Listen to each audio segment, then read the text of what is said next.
You're watching How Leap. Let's see how to fix predictive emojis or emoji suggestions when they stop working on your iPhone.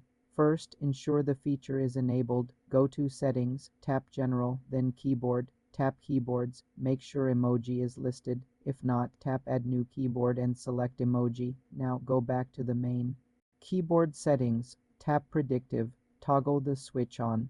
This is essential for emoji suggestions. Next, clear your keyboard dictionary. Go back to keyboard settings and tap text replacement. Review any odd entries, but the main step is to reset the dictionary. Go to Settings, then General, then Transfer or Reset iPhone. Tap Reset. Select Reset Keyboard Dictionary. Confirm. This will not delete personal data, but will reset learned words and may restore emoji predictions. Restart your iPhone by powering it off and on. If the issue persists, update your iOS in Settings, then General, then Software Update. Finally, test in a new app like Notes. Type a word like happy or love. If an emoji suggestion still doesn't appear, try toggling Predictive off and on again.